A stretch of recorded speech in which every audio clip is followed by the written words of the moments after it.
Y estamos en contacto con nuestro amigo a la distancia y radial, allí en el Chaco, en el impenetrable, Pablo Gramajo. Buenos días, Pablo, ¿cómo te va? Hola Mario, buenos mediodías y aquí estamos bajo el algarrobo mientras el viento del sur va soplando, pero va amagando la lluvia, amaga la lluvia, hace 10 meses que no está lloviendo. Amigo, 10 meses sin lluvia y ahora está amagando, ojalá se derramen gotas de agua del cielo, ¿no?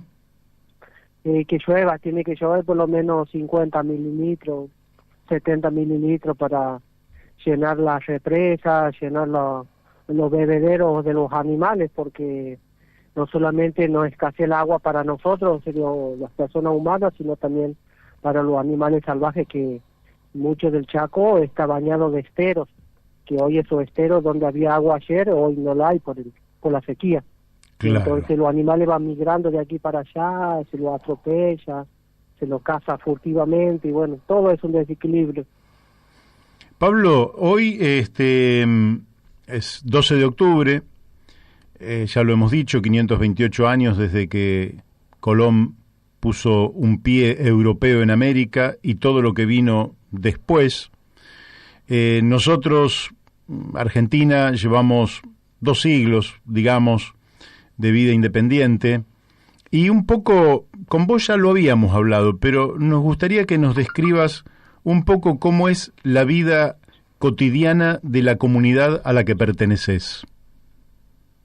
Y bueno, principalmente, Mario, yo lo que creo que hay que replantear la categoría de comunidad o de comunitario. Ajá. Lo que era ayer hace 528 años, hoy ya no lo es, sinceramente. Yo digo, trato de decir la verdad porque nos construye las falacias, nos construye ni para el mundo que imaginamos, ni para el mundo que detestamos. Y entonces yo lo que creo que lo comunitario hoy se basa más en niveles organizativos, más de organizaciones de base, que podríamos llamar a algo que se acerca a lo comunitario. Lo que hacían antiguamente los abuelos, las abuelas, que compartían, pescaban 3 pescados y sacaban uno para el vecino, hoy eso mucho no va sucediendo por todo el sistema colonial que ha sido impuesto desde 1492. Lo que nosotras tenemos, sí, claro que sí, tenemos una vincularidad con el paisaje y una vincularidad más cercana con compañeros y compañeras que no son todos los que tampoco son todas las huichí. Entonces hay muchísimas organizaciones, y pensar en la categoría de comunitario es una falacia. Para mí, sinceramente, que trato de ejercer un pensamiento o de recrear en la categoría de comunitario, le sirve muchas veces más a la antropología que a lo propio que preexistimos en estas tierras ancestrales. Vivimos, compartimos, pero el compartir no es no va más allá del clan, de la familia. Entonces lo que la colonización no solamente ha hecho la matanza de millones de hermanos antiguamente, sino que ha roto la urdimbre existencial, que sería esos modos culturales que se tenía antiguamente. No es que se ha perdido todo, todavía hay un lugar a donde volver, el domicilio existencial, que es el paisaje. El paisaje todavía no memoriza, y vamos memoriando a través de los pasos y la huella eso de lo que ayer ha sido. Mañana no va a ser lo mismo, pero intentamos que algo cercano a lo que ayer ha sido vuelva a ser de un modo más vincular y práctico. Yo creo que lo comunitario muchas veces ha sido más práctico que esa sutileza esencialista que quieren demostrar en conceptos. Ahora, lo práctico que decís en comunidad, podríamos decir que lo comunitario sería, entre otras cosas, administrar los bienes comunes de manera solidaria y sustentable. Yo creo que eso, a mí me gusta decir más práctico que comunitario. Yo creo que lo práctico dentro de lo cotidiano y de las vincularidades que tenemos dentro del paisaje, lo práctico nos lleva a compartir. Lo práctico es una dimensión de supervivencia, que podríamos decir comunitario, pero comunitario es un concepto falaz. Entonces, lo práctico nos devuelve la posibilidad de seguir existiendo. Y entonces, la instancia de compartir lo que no tenemos o lo poquito que tenemos es una cuestión de supervivencia para el mañana. Eso también, de alguna manera, los abuelos nos han enseñado, las abuelas, en el sentido de que el abuelo que compartía el pescado, lo compartía desde una dimensión intrasentimental, pero que también a su vez lo compartía desde una dimensión extrasentimental, porque si hoy día pescaba el abuelo 3 pescados, capaz que mañana no pescaba, y entonces el otro abuelo o la otra abuela que pescaba le compartía. Entonces la cuestión práctica ha sido una cuestión del mañana también como supervivencia, que correríamos la categoría de comunitario. No sé si se entiende la idea. Yo creo que sí. Pablo, esta idea, ustedes estaban viviendo en condiciones muy precarias, porque quieras o no, el mundo avanzó significativamente en estos siglos. ¿Cómo está la situación de ustedes en particular, que vos la has expresado por estos micrófonos en alguna otra oportunidad y que siempre nos deja un poco angustiado porque sentimos que no están, no son cuidados, contenidos, respetados como corresponde por la autoridad política, es decir, que están siendo como abandonados? ¿Cómo sienten ustedes esta situación hoy en día y cómo están? Y sí, yo lo que trato siempre de marcar, Mario, que el colonialismo del 1492 hasta hoy día es transversal en nuestras historias. No solamente en nuestras historias como pueblos indígenas, sino en la historia de los hermanos de la Villa Miseria, de los menos y de las menos aventajadas. Y en ese proceso yo lo que creo que no es solamente un abandono de las propias vidas de los que vivimos en el paisaje, sino es una dimensión colonial que sigue teniendo esa visión diferente del ser humano. Sería cuando llegan estos muchachos del otro continente, del viejo mundo, tenían la concepción de que esta gente que vivía en este nuevo mundo se acercaba más a los monos. Sería después casi de 100 años han podido decir, sí, estas personas, estos animales se acercan a personas. Entonces, esta visión que se tenía hace 500 años, todavía la siguen teniendo. Entonces, en el abandono y en la despreocupación del Estado, tenemos que ponerle el sello de que esto es colonialismo, un colonialismo más silencioso o más sutil, que tiene los mismos impactos que hace 1492, desde el año 1492. ¿Y esto vos dirías que surge de las grandes... El poder político se concentra en las grandes ciudades, en las grandes metrópolis? ¿Vos dirías que esta es una cultura que sigue emergiendo de esas grandes metrópolis? Es decir, que Buenos Aires o el Gran Rosario o Córdoba o Chaco siguen siendo las metrópolis que expresan esa cultura colonial.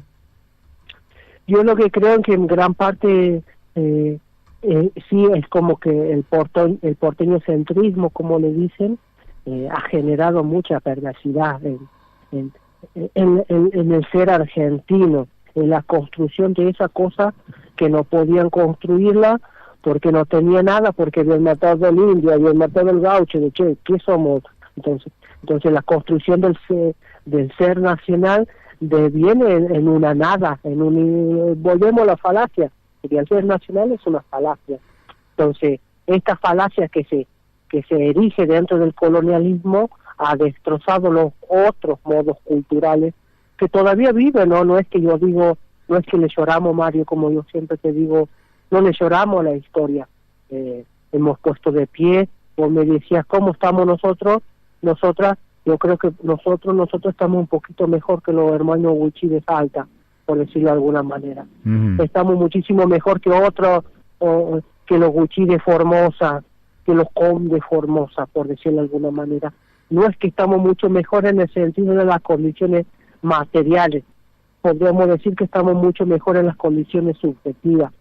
Tenemos organizaciones grandes, tenemos trabajo, vamos avanzando, donde no se nos quiere respetar, bueno, le abrimos la puerta, y si no quieren abrir la puerta, le pateamos la puerta, y si no quiere se abrir la puerta, hachazo a la puerta, sería, en un sentido simbólico.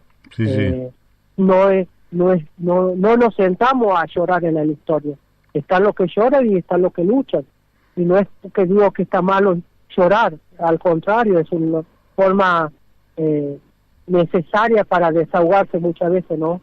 Pero por los compañeros, las compañeras, los hermanos y las hermanas, hemos elegido la forma de luchar. Es una palabra muy amplia. ¿Qué lucha? ¿Qué luchan? Luchamos por la libertad y luchamos por la autodeterminación. Yo creo que evidenciar un 12 de octubre no implica evidenciar las masacres y la sangre que está corrida, sino evidenciar también la resistencia que siguen dando los pueblos indígenas desde sur al norte, desde el este al oeste, desde Alaska hasta Ushuaia. Sí, y en Tierra del Fuego, donde incluso los ONA se han extinguido virtualmente como comunidad, porque ya no están más. Y también otra gente que habitó Tierra del Fuego, que ahora no me acuerdo cómo se llamaban, los yamanes creo que eran. Los yamanes, que creo que tampoco son los Zona. Son los Zona también. Sí, es el pueblo yamán. Sí, bueno, ahora bien, quiere decir que el llamado hombre blanco, por decirlo en términos del colonialismo, ha visto en estos territorios una fuente de riqueza que ha movilizado su avaricia a grados exuberantes y ha observado en el habitante de esos paisajes, de esos territorios, un obstáculo para la realización de esa avaricia y de sus proyectos, y entonces los ha transformado en enemigos. Mirado esto hacia adelante, ¿se pueden reconstituir adecuadamente lazos de amistad, de solidaridad, de convivencia virtuosos entre los pueblos originarios y los nuevos habitantes de estos territorios para constituir un mejor vivir para todos? Yo, sinceramente, Mario, yo creo en la libertad de las personas humanas. Yo creo que sí, pero hay que desandar, hay que carpir. Carpir se dice antes de la siembra, se destronca para que no haya raíces. Después se pasa al arado y se tira la semilla. Entonces la carpida es antes de desmalezar. Yo creo para una nueva convivencia hay que desmalezar el pensamiento, ese pensamiento eurocéntrico, colonial, patriarcal, racista y capitalista. Porque si pensamos en un proceso de descolonialidad, inevitablemente tenemos que pensar en un proceso de descapitalización. No podemos pensar y alentar a la subjetividad de que puede haber un capitalismo bueno, porque no ha nacido de una bondad, no ha nacido, la avaricia no ha nacido de la bondad, sino de la perversión, del sadismo, de que ha venido del viejo continente. Entonces, todo ese sadismo, toda esa colonialidad, esa perversidad que ha sido multiplicada en los pensamientos hoy del pueblo argentino, hoy ya no hace nada el porteño centrismo para alimentar el racismo. Está alimentado en los pueblos, aquí en Miraflores, aquí la mayoría tenemos casi los mismos colores de la piel y son racistas. Hay un racismo que cada vez como que un monstruo que se alimenta a sí mismo, como el virus de la computadora, ¿viste? ¿Quién le da vida? Y no sé, se multiplica. Entonces estos pensamientos retrógrados se multiplican y se alimentan por sí mismos. Yo creo en la convivencia, tengo hermanos de muchos colores, y no por eso entramos a discriminar, no, vos no sos de esto porque no tienes este color. No planteamos colores, Mario, lo que planteamos es un sistema y un modo de ir viviendo, y principalmente la libertad para los y las naturales de la tierra. Así es. Ahora, ¿pensás que es un este tema, evidentemente, tanto el colonialismo, tanto los supremacistas, los racistas, los fascistas, hay un elemento hereditario, digamos, porque evidentemente viene cultivado en otras tierras y se ha trasplantado a esta América, y vos decís que se trabaja la tierra desraizando. ¿Y cómo hacemos? ¿A través del sistema educativo podemos eliminar estas malezas que tanto daño le hacen a los seres humanos? Yo creo que sí, pero con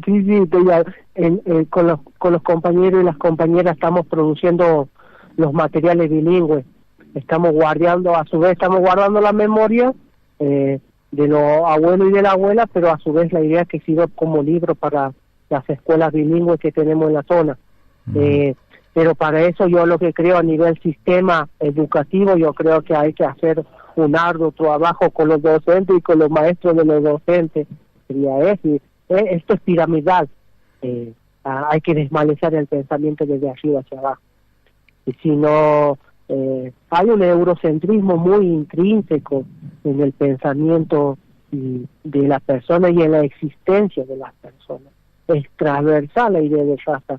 Entonces, desmalezar esto, desconstruir, reaprender, es un trabajo arduo que necesitaría no solamente de los especialistas y las especialistas, sino de esta gente idónea que habita el paisaje, porque no se va a poder hacer nada, Mario, si seguimos pensando en esas categorías epistémicas de los especialistas y las especialistas, que mucho le descreo. Escuché hablar que hay especialistas del pueblo com, pero ¿cómo es eso? Sería ¿cuál abuelo o abuela le ha tomado el examen para decir que es especialista?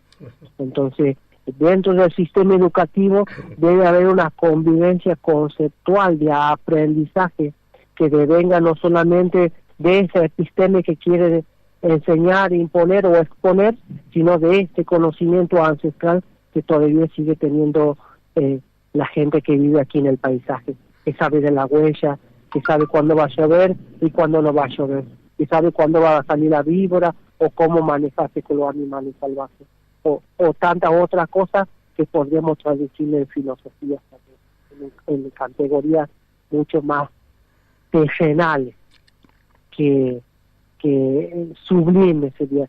A mí siempre me gusta pensar a los griegos, porque los griegos antiguos siempre querían ascender al conocimiento, el mundo de la idea.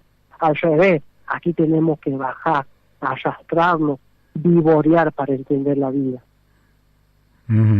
Te pregunto por otra cuestión. El Parlamento argentino, el Congreso Nacional, tiene una cámara muy aristocrática, que yo soy partidario de que habría que cerrarla, que es la Cámara de Senadores.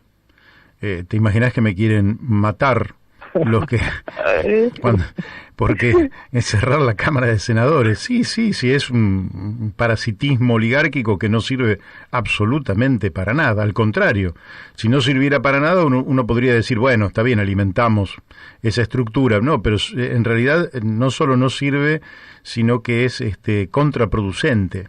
Hay una Cámara, en cambio, que es la Cámara de Diputados, donde está representado en sus distintos colores, vamos a decir, en la distinta geografía, en los distintos sectores, que es la Cámara de Diputados, pero da la impresión de que en la Cámara de Diputados nunca se escucha una voz del pueblo indígena, de los pueblos originarios. El Partido Socialista tuvo una voz de un hombre, de un indio, que fue muy famoso, porque era poeta además, se llamó Mario Bravo.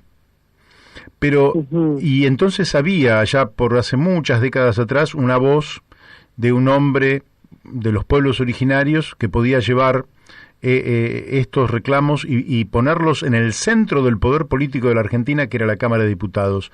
Hoy da la impresión de que eso no existe. ¿Cuál es la realidad en ese sentido? Y es para mí la realidad, como bien lo dice vos, Mario, la aristocracia sería. La aristocracia, devenido meritocracia, sería... lo que pasa es la construcción del poder que hace. El otro día me mandaba un amigo santiagueño, me mandaba un texto de la fraternidad, recuperaba la categoría de fraternidad dentro del hecho político, retomando a la Revolución Francesa. Es decir, porque la Revolución Francesa había sacado la categoría de fraternidad, siendo que primero la levantaba. Entonces, a la ausencia de fraternidad dentro de los hechos políticos, siempre va a haber despotismo, siempre va a haber meritocracia. Entonces, lo que pasa actualmente en las ausencias de voces es por la construcción colonial de lo que entendemos como poder. Entonces, el poder siempre va a ser secular, el poder siempre te va a tender a pisar cabeza, porque esa es la cultura de lo que nos enseña. Ese muchacho que el otro día nos estaban ahí en una videoconferencia, tenido ahí escenas sexuales con su novio, su mujer, no sé cómo sería. Eso es la política, sería. No es que es la otra aberración de los otros, dice, ¿cómo va a ser eso? No, eso es la política actual, sería. Es algo tan perverso que deviene sadismo, que deviene colonialismo, pero los otros se quieren lavar la cara corriendo a pero si entramos a hurgar, todo hace lo mismo. Entonces es un nivel de concepción que se tiene del poder. En el poder siempre va a tender a un sistema occidental. Van a ausentar a las otras voces porque no les sirve. Porque sí o sí tiene que tener legitimidad para hacer lo que van a querer hacer. Y lo que vienen a hacer es la actualización de la colonialidad de la que se inició en 1492, con el fracking, con los criaderos de cerdo, con el monocultivo de eucalipto y tantas otras cosas, que es una lógica. La lógica de poder que deviene en colonialidad es una lógica que tiende siempre al infinito de la producción, en la sobreproducción de las cosas, sin contemplar que la tierra, la madre tierra, la Ñuque Mapu, no tiene esa temporalidad para esa sobreproducción. Pero esta lógica colonial eurocéntrica tiende a eso. Entonces, al no haber voces, o tampoco ser tan ingenuo, a veces ha habido algunas voces, pero que están teñidas de algunas ideologías que le sirven al gobierno de turno. Es así. Hay hermanos y hermanas indígenas que están en la cámpora, que son quilleristas, y así podemos entrar a evidenciar que no construyes si vos no generas una base con tus hermanos y hermanas en el territorio. Nunca va a servir la palabra si no hay resistencia, si no hay un pedazo de tierra que te empañe el ojo y que te empañe el rostro. Muy bien. Pablo, para cerrar, me gustaría que vos nos dijeras lo que quieras sobre cómo ves el futuro de esta resistencia, de esta lucha, de este atropello que ha sido la invasión, antes europea, después vaya a saber si porteña o de qué naturaleza, y cómo ves hacia adelante la posibilidad de que de que las cosas puedan mejorar. ¿Sos optimista en este sentido? Yo creo en la vida, Mario. Yo sinceramente creo en la vida, y mi concepción de la vida no es antagónica a lo que las compañeras plantean sobre el aborto, sino yo creo en la vida y en sus posibilidades de manifestarse. La otro día se quema muchísimo el monte, y en medio de esa quemazón y de ese gris de ceniza ya estaba brotando de nuevo el paisaje. Entonces, yo creo en la vida y en su íntima relación con la tierra. Entonces, creo en las libertades de los cuerpos, como decía, tengo esperanza del mañana, pero mi esperanza tampoco es ingenua. Este nuevo poder mundial ha venido para quedarse, para imponerse y para degradar más el entusiasmo de la existencia. Esta gente necesita, como yo he repetido en esta entrevista mucho la palabra sadismo o sádico, entonces esta cultura eurocéntrica es sádica, necesita de tu dolor para erigirse, necesita de tu tristeza, necesita romperte la existencia y el alma para avanzar. Entonces han empezado con este coronavirus, con esta cosa y esta que van a seguir profundizándose los virus y todo lo demás, porque no es solamente una invención de los laboratorios, sino es un hecho concreto de los desmontes que están ocurriendo no solamente en el Chaco, sino en todo el Chaco boreal y austral. Entonces, yo lo que digo, Mario, para mis hermanos y las hermanas, que independientemente del color que tenga, hay que ir construyendo el mañana. El mañana no se va a construir, tenemos que ir guardando la tierra, tenemos que volver a la tierra si hay posibilidad, tenemos que sembrar, cultivar y por sobre todas las cosas luchar. Hay que volver a recuperar tierra, como lo que están haciendo los hermanos mapuche. Sería, el eurocentrismo no tiene, en la colonial no tiene, en la raza no tiene ningún argumento para validarse de su existencia. La raza es un concepto mentiroso que han ido creando, no tienen argumento el neoliberalismo para decir, para imponerse o para decir que es necesario su existencia. Al revés, la vida tiene su argumento en sí mismo del ir viviéndose. Entonces, en ese ir viviéndose y en ese equilibrio del paisaje, debemos volver a ese equilibrio, por decirlo de alguna manera. Y en ese sentido, volver al equilibrio es construirlos, no es que vas a encontrar un equilibrio así nomás. Hay un grupo aquí en Chaco, en Resistencia, que se llama Somos Monte. A mí me suena muy fuerte eso, porque para hacer monte necesitas miles de millones de años para que puedas entender, o puede ser un pedazo de rama, o puede ser un pedazo de una pluma que va cayendo del cielo, de algún vuelo, de algún pájaro errante. Entonces, para volverse el paisaje o ser de la tierra, hay que entender a la tierra y a su ritmo, cómo late su útero del tiempo. Entonces, yo soy un esperanzado del mañana, pero hay que construirlo el mañana. Pablo, te agradecemos muchísimo tu participación en el programa de La Brújula en este 12 de octubre del 2020 y lógicamente que vamos a seguir en contacto. Te mandamos un fuerte abrazo para vos y para todos los miembros de tu comunidad, para todos los hermanos y hermanas. Muchísimas gracias, Mario, y bueno, saludos para el hermano Mapuche del Sur, fuerza, y la autodeterminación es lo único que nos queda sobre el neoliberalismo, la colonialidad y la raza y la meritocracia. Muchísimas gracias, Mario. Gracias. Bueno, hemos hablado con Pablo Gramajo, Ustedes lo han escuchado, este lunes tan particular que estamos viviendo, con un programa absolutamente particular, y espero que lo estén disfrutando nuestros oyentes.